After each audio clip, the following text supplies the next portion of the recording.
प्रवादनों के आचार्य कुंदकुंज स्वामी अजीब अधिकार में कह रहे हैं, देह रागादि पद्रव्य निश्चित जीवो भवति पूर्व पक्षम करोति।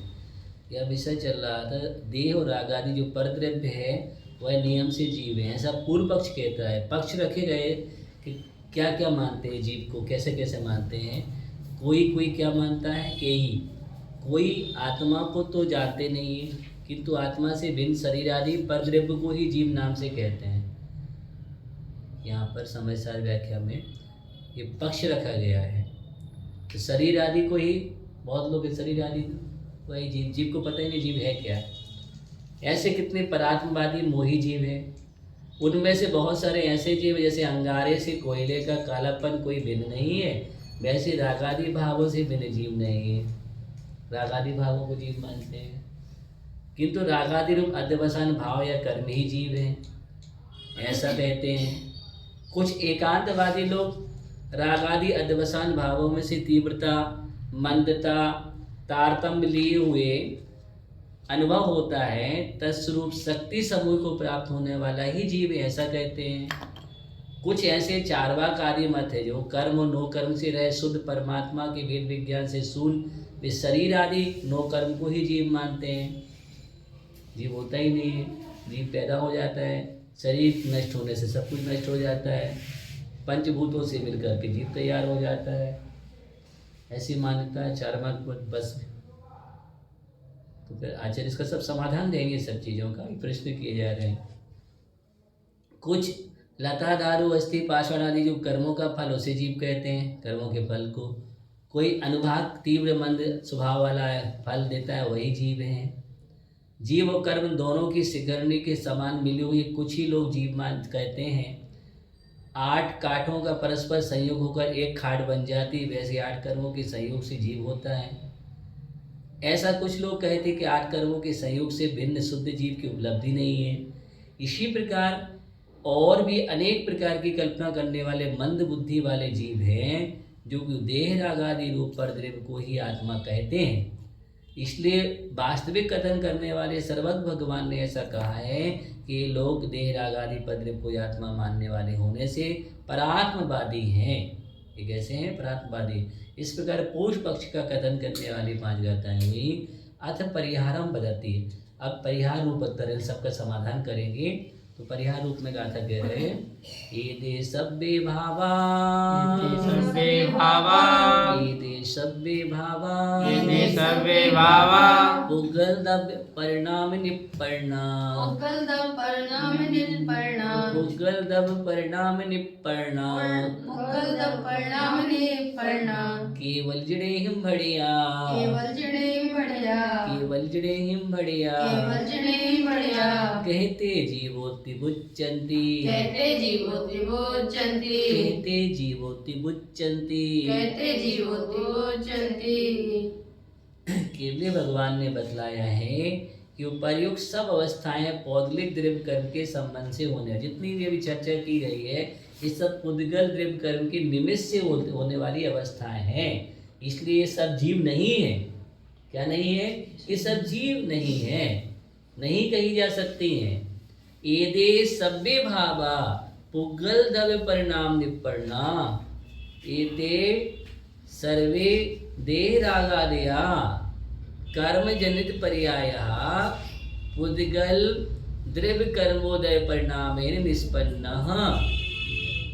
ये सभी देह रागादि, क्या? ये सभी देह रागादि रूप कर्म जनित अवस्थाएं पौद्गलिक द्रव्य कर्म के उदय रूप परिणाम से उत्पन्न हुई हैं। किससे उत्पन्न होती है? सब पुद्गल द्रव्य कर्म के निमित्त से उत्पन्न होने वाली अवस्थाएं हैं। केवली जड़ेहिम बढ़िया, कहते जीवोति उच्चन्ति। केवली ज नहीं, सर्वज्ञ कर्म जनता इति बढ़ता।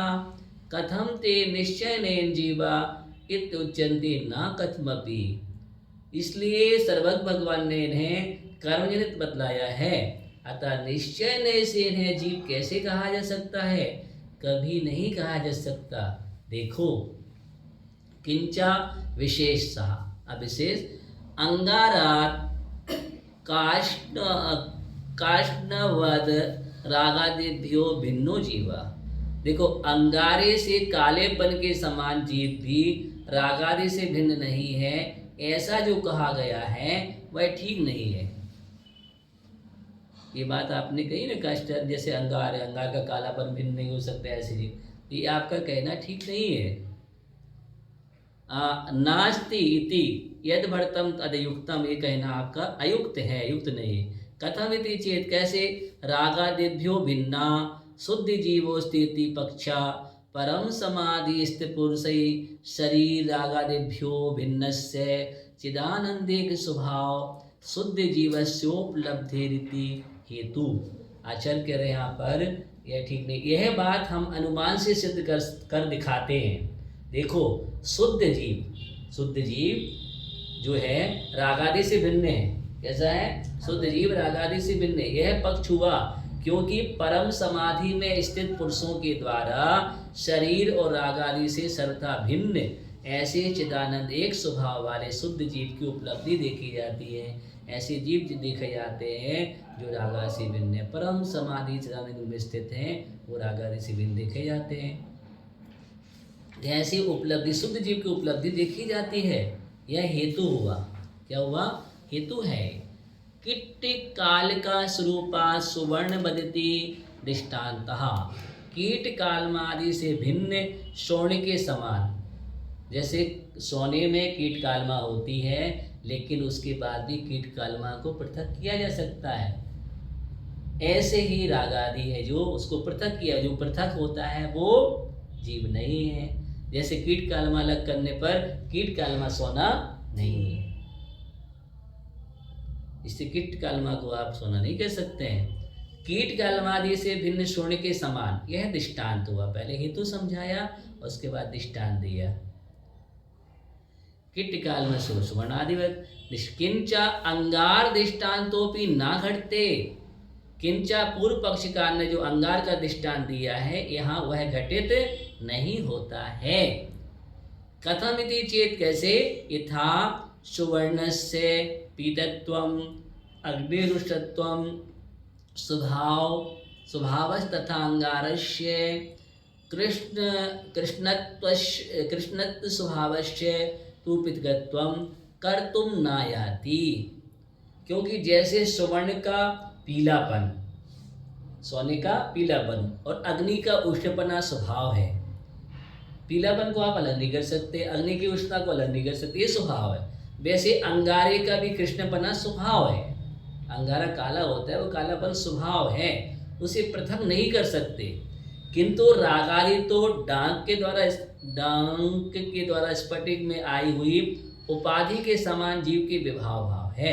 स्फटिक के सामने कोई कलर आ गया तो कलर में आ गया, ऐसे समझ ले। जैसे उसको हम उस रूप दृष्टांत दिया है, ऐसे हम ये राग जो भाव है वो विभाव भाव है, स्वभाव भाव नहीं है। उसको पृथक किया जा सकता है, उसको अलग कर सकते हैं, और अलग करके ही आत्मा शुद्ध होती है। इसलिए उसका नाम आत्मा नहीं है, वो जीव नहीं है। रागादेस्तु विभावा स्फटिकोपाधिवत् ततस्तेषां निर्विकार शुद्धात्मानुभूति बलेन पृथक कर्तुम शक्यते इति।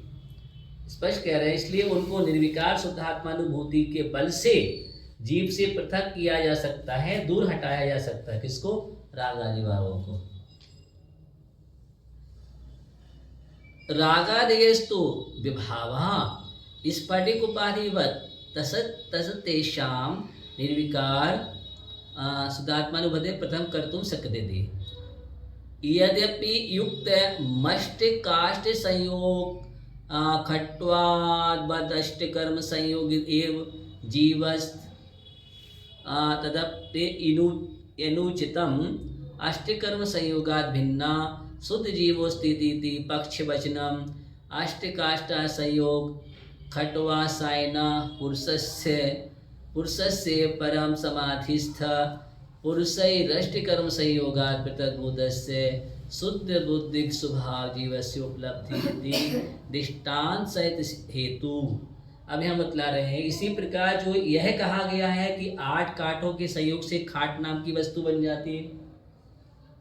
8 कांटों के संयोग से खाट नाम की वस्तु बन जाती है, उसी प्रकार 8 कर्मों के सहयोग से जीव उत्पन्न हो जाता है। ये पूर्व पक्ष रखा था, सो भी ठीक नहीं, उसका समाधान कर रहे हैं आचार्य भगवान, परिहार कर रहे हैं। इस बात को भी सिद्ध करने के लिए अनुमान देते हैं। देखो अनुमान से देखो, शुद्ध जीव 8 कर्मों के सहयोग से भिन्न वस्तु है, पक्ष हुआ, पक्ष रख दिया। ये शुद्ध जीव है 8 कर्मों के सहयोग से रहित, भिन्न है, क्योंकि परम समाधि में स्थित रहने वाले महापुरुषों के द्वारा परम उत्कृष्ट निर्विकल्प ध्यान में डूबे हुए हैं, परम समाधि में स्थित रहने वाले महापुरुषों के द्वारा 8 कर्मों के सहयोग से पृथक भूत शुद्ध भूत एक स्वभाव वाले जीव की उपलब्धि देखी जाती है। अतः सिद्धादि अवस्थाएं वो उसमें वहाँ पर शुद्ध भूत एक स्वभाव वाले जीव की उपलब्धि देखी जाती है। हेतु हुआ जैसे कि 8 काठ के संयोग से बनी हुई खटिया पर सोने वाला पुरुष उससे भिन्न होता है।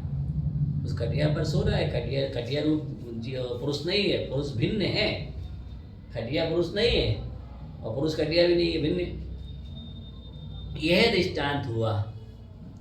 किंचा देहात्म मनोरत्यंतम भेदा इति पक्षा भिन्न लक्षण लक्षणत्वादिति हेतु जलानल बदति दृष्टान्तः। और सुनो, देह और आत्मा में परस्पर अत्यंत भिन्न है, यह पक्ष हुआ, क्योंकि इन दोनों का लक्षण भिन्न भिन्न है। देह का लक्षण अलग है और जीव का आत्मा का लक्षण अलग है, जिससे वे दोनों भिन्न भिन्न पहचाने जा सकते हैं।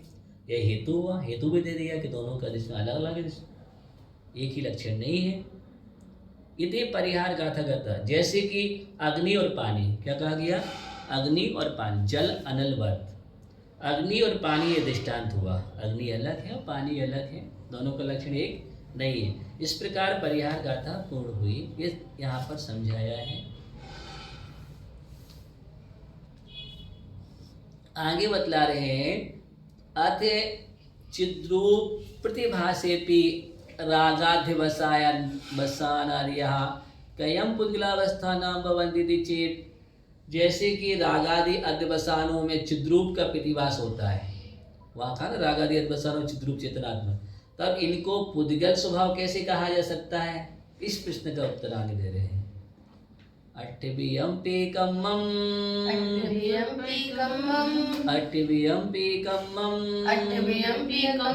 सब्बं पुग्गलमयं जडाविन्ति सब्बं पुग्गलमयं जडाविन्ति जस्य फलं तं बुच्यति जस्य फलं तं बुच्यति दुःखं ति विपच्यमाणस्य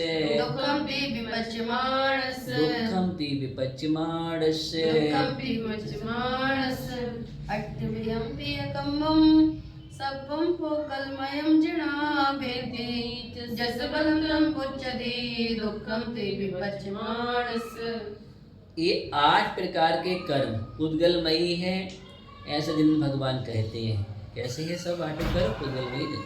क्योंकि उदय में आए हुए सभी कर्मों का फल दुख स्वरूप होता है। कैसा होता है? दुख स्वरूप होता है। जो भी उदय में कर्म आते हैं दुख देते हैं। अट्ठिभियम्पि कम्मं सब्बं पुग्गलमयं जडाविन्ति सर्वमष्टविधमपि कर्म पुद्गलमयं भवतीति जना वीतराग सर्वज्ञा ब्रुवन्ति कथयन्ति। 8 प्रकार कर्म 8 प्रकार के होते हैं, वे सभी पुद्गलमय हैं, ऐसा सर्वज्ञ जिन भगवान बतलाते हैं। क्योंकि कथम भूता यत् कर्म यस्य कर्मणः फलं तत्प्रसिद्ध मुच्यते किं व्याकुलत्व स्वभावत्वात् दुःखमिति। उदय में आए हुए इन कर्मों का फल आकुलता को लिए हुए दुख रूप होता है। जो कर्म उदय में आते हैं आकुलता उत्पन्न करते हैं और वो दुख रूप ही है। कथम भूता कर्मणा विशेषण पच्यमानस्यो भाग तस्य। ऐसा 8 प्रकार के कर्मों का कार्य क्या है? तात्पर्य यह है कि 8 प्रकार के कर्मों का कार्य अनाकुलता है, लक्षण जिसका ऐसे परमार्थिक सुख के विलक्षण आकुलता का उत्पादक है। 8 कर्मों का अनाकुलता तो पैदा करते हैं, क्योंकि परमार्थिक सुख क्या है? आकुलता बिन कही, सिर्फ माँ ही ताते। उस अपेक्षा से आठों कर्म कोई भी सुख स्वरूप तो नहीं है, कर्म तो कोई भी सुख स्वरूप नहीं है, दुख रूप ही है। अनाकुलता सुख का लक्षण है। इसलिए आठों कर्मों का कार्य अनाकुलता है, लक्षण जिसका ऐसे पारमार्थिक सुख, सुख का लक्षण बतलाया अनाकुलता, उससे विलक्षण है। इदम तात्पर्य अष्टविध कर्म पुद्गल से कार्य अनाकुलत लक्षण परमार्थ सुख विलक्षण आकुलतोत्पादकम दुखम रागादयो अपि आकुलत उत्पादक दुख लक्षणात् तथा कारणात् पुद्गल कार्यत्वात् शुद्ध निश्चय नैने पोद्गल का इति। इस कारण से वे भी पुद्गल के कार्य ही हैं, इसलिए शुद्ध निश्चय से पौद्गलिक है। इस प्रकार आठों कर्मों को पुद्गलमय बताने वाली गाथा पूर्ण हुई। अष्टविधम कर्म पुद्गल निवृत्ति कथा रूपण गाथा कथा। इस प्रकार ये जानना चाहिए। ओम नमः।